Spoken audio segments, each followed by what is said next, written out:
morning. This is Anna Patterson with the North Carolina Housing Coalition. Thank you for joining us this morning for our housing call.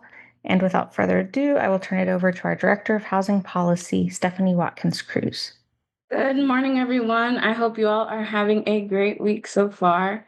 Going to go ahead and kick it off. We have three highlights this week.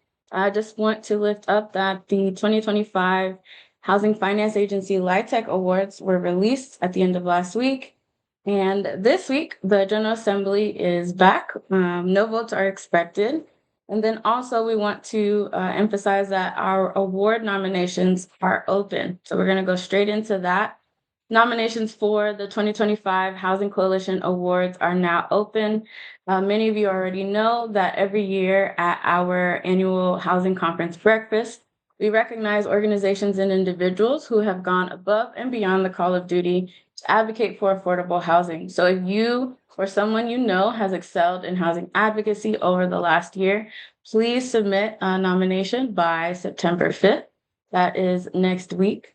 And we have a few different categories. So we have nominations for Best Advocacy Event. This is a event geared towards elected officials that demonstrates the transformative impact of affordable housing in communities. So this could be a groundbreaking, a ribbon cutting, a walkthrough, a sort of organized effort.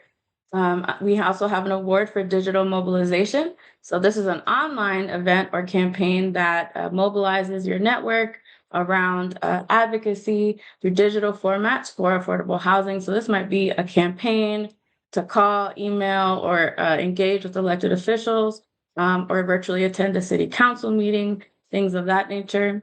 We also have an award for grassroots mobilization. So this is an in-person event or campaign that mobilizes your network around advocacy for affordable housing that's really focused at the grassroots level. So think phone banks, in-person town council meetings, or community visits to the General Assembly. And then we have an award for public education materials. This is for physical or digital media that explains affordable housing concepts and our data in a way that's engaging, approachable, for those who do not do affordable housing professionally. So this could be an explainer video, affordable housing 101 guides, different things like that. And then we have two more categories, cross-sector partnerships. So award for partnerships with a non-housing organization for transformative housing advocacy that kind of helps grow the affordable housing movement beyond housing professionals. So this could look like partnership with a healthcare provider that promotes health and wellness and connects those benefits from health to affordable housing, a partnership with a child advocacy organization, things like that. And then last but certainly not least, we have our Housing Counselor of the Year Award, the Louise Mack Award. And this award is given to a housing counselor for their leadership in the field of housing counseling and their dedication to financial security for all North Carolinians. So there's several categories: advocacy events, digital mobilization, grassroots mobilization, public education materials, cross-sector partnerships, and the Louise Mack Housing Counselor of the Year Award. So make sure you check out the link in the call notes. You can read those descriptions and categories for the awards. You have to submit your nomination by September 5th. That way we can make sure that we can honor the folks that get nominated at our conference on September 30th through October 1st at the Raleigh Convention Center. Speaking of, make sure you don't miss your chance to save $75. Early bird registration for the conference closes this Friday, August 29th at 5 p.m. And after that, prices will go up, so make sure you lock in your spot at the best rate today. We have a link to the agenda so you can see the sessions and different speakers and networking opportunities so far that are waiting for you. And then also, if you're interested in hotel details, sponsor info, and more, we have those linked in the call notes as well for you. Again, this is September 30th through October 1st at the Raleigh Convention Center. And if you register by Friday at 5 p.m., you get a cheaper rate. Moving on to federal updates, Congress is still out on recess. So we want to lift up a call to action that we mentioned last week as well.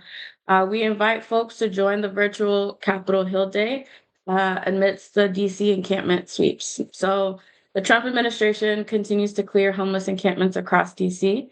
And so the Alliance to End Homelessness is calling on advocates to contact their federal, state, and local lawmakers to demand a humane, effective, and affordable housing centered approach to ending homelessness. So they'll be holding a virtual Capitol Hill Day on September 17th. And you can sign up directly using the link in the call notes we have for you to speak with members of Congress about the policies and funding decisions that impact homelessness in your community. Moving on to state updates.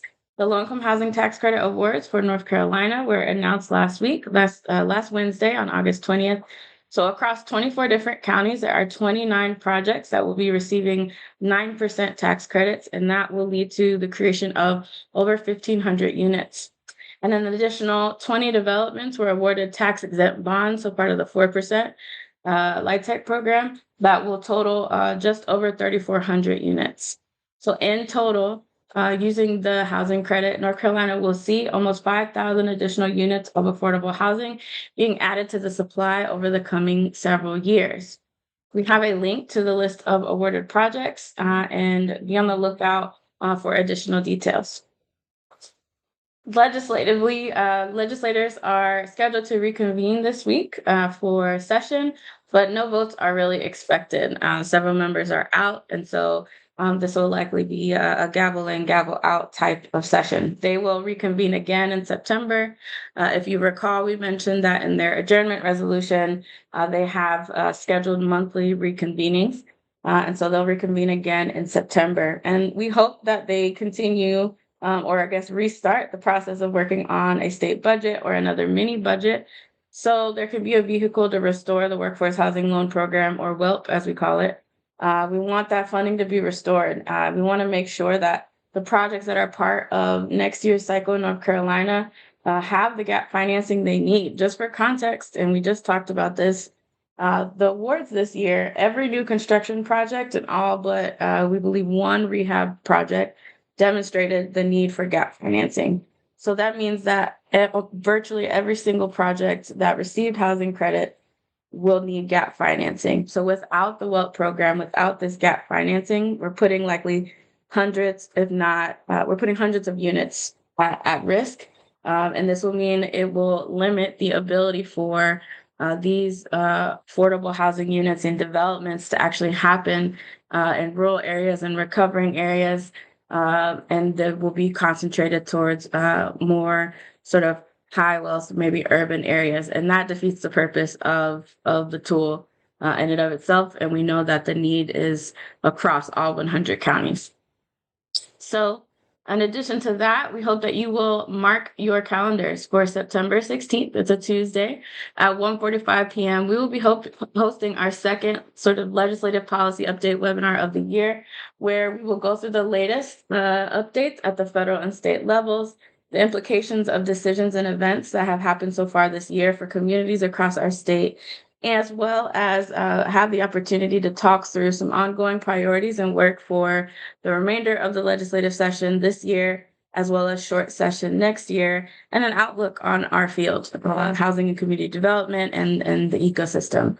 The link to register will be in this week's newsletter and policy update email. So, and it'll possibly be in the call notes for you as well. If you have any questions, please don't hesitate to reach out. Moving on to disaster recovery, we have several different news pieces in this section for you. I just want to lift up that last week during a press conference, Governor Josh Stein made some really important statements about just the ratio of federal aid that North Carolina has received so far for Hurricane Helene when comparing it to federal support for past storms.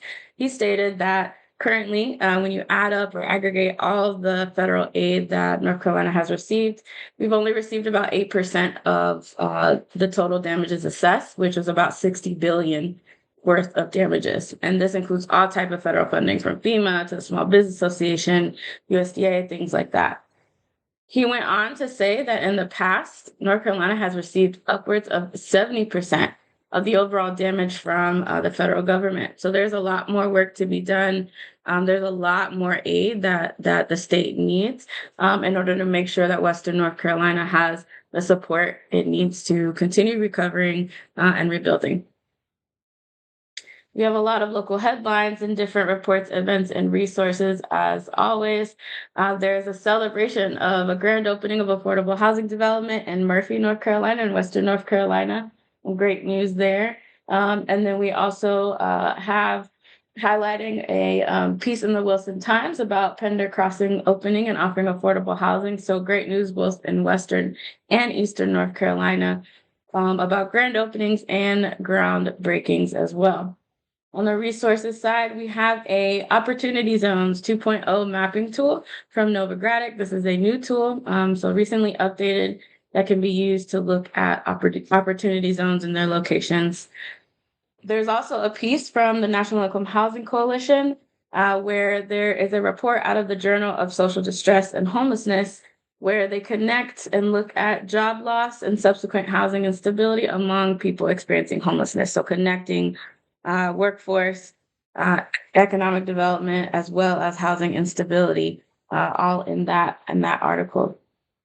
On the report side, the North Carolina Housing Finance Agency released a piece where they go through a new report on the state of the U.S. housing market and the different record numbers across metrics that we keep a close eye on. On events, trainings, and conferences later this week, there will be a tour of Dream Key's Bright Walk community, in Charlotte, hosted by the North Carolina Women's Affordable Housing Network on August 26th. So this is today at 4 p.m. And there will be a happy hour to follow. So this is in Charlotte. Space is limited. So if you haven't registered already, it might be too late. There's also a deadline today to register for the Innovations in Manufactured Homes annual conference hosted by the Lincoln Institute for Land Policy, which will be taking place from September 10th through the 11th in Atlanta. And then on September 4th, so next week, there will be a Data Talks webinar hosted by NYU Housing Solutions Lab that actually looks at what we know about work requirements and time limits in the context of housing assistance and how it can limit and hinder the effectiveness of federal housing programs. And so we can better understand the implication of these policies. There's also an in-person training happening in October at the School of Government, an affordable housing seminar looking at different tools, strategies, and case studies for local government leadership. There is a cost to it, $265. It is on October 16th in Chapel Hill. And with that, I hope you all have a great rest of your week. Do not forget, if you can think of folks you want to nominate, organizations or individuals, make sure you use the link in the call notes to submit your award nominations by September 5th. Get that early bird registration price by this Friday at 5 p.m. And mark your calendars for September 16th. We'll be hosting our next legislative update webinar. And with that, have a great rest of your week. We'll talk to you next time.